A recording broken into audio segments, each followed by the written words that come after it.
घने जंगल की रहस्यमयी घाटियों में रात्रि की नीरवता को चीरते हुए राजा विक्रम बेताल को अपने कंधे पर उठाए आगे बढ़ते जा रहे हैं।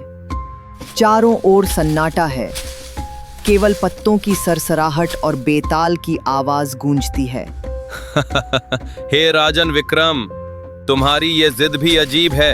हर बार मुझे पेड़ से उतारकर चुपचाप ले जाते हो। क्या तुम्हें थकान नहीं होती?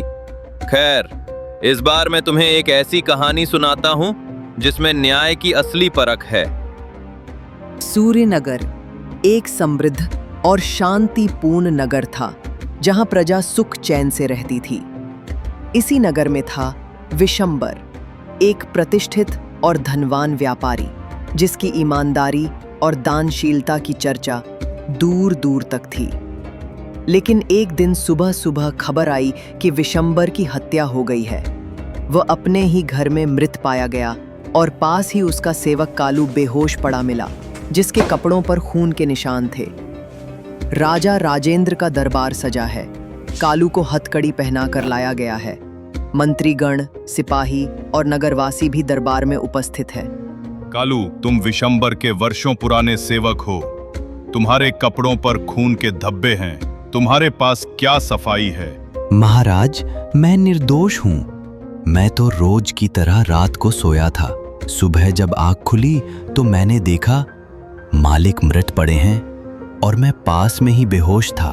मुझे कुछ भी याद नहीं महाराज।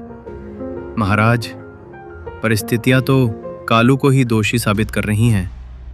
परंतु बिना पूर्ण जांच के निर्णय लेना अनुचित होगा महाराज।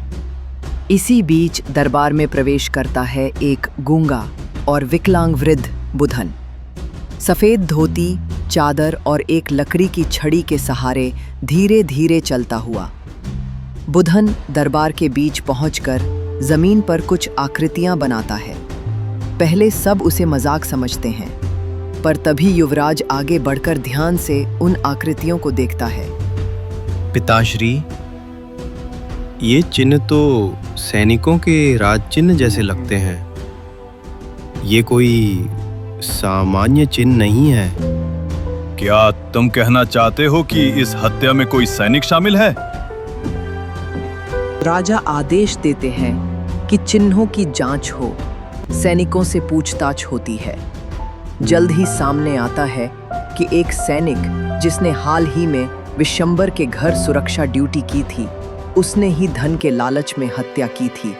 वो पकड़ लिया जाता है। कालू, तुम निर्दोष हो।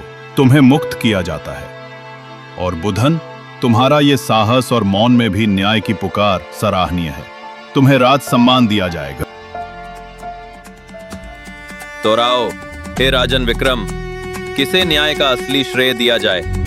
उस गूंगे बुधन को जिसने सीमाओं के बावजूद सत्य उजागर किया, या कालू को जिसने चुपचाप अन्याय सहा, या उस राजा को जिसने पहले निर्णय में जल्दबाजी की लेकिन बाद में न्याय किया? बेताल मेरे विचार में सबसे न्यायप्रिय बुधन था। उसने बिना बोले अपने संकेतों से सच्चाई की राह दिखाई। उसने न अपने डर को स्वीकार किया, न अपनी लाचारी को। न्याय वही है जो न बोलकर भी सब कह दे।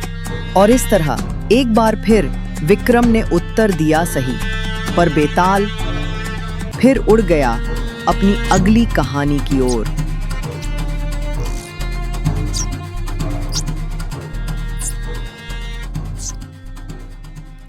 Hi friends, welcome to our magical playroom. Did you enjoy the video? Let's do something fun and spread the joy. See this glowing like button? Tap it if you had fun.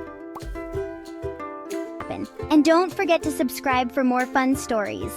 Share this magical moment with your friends too.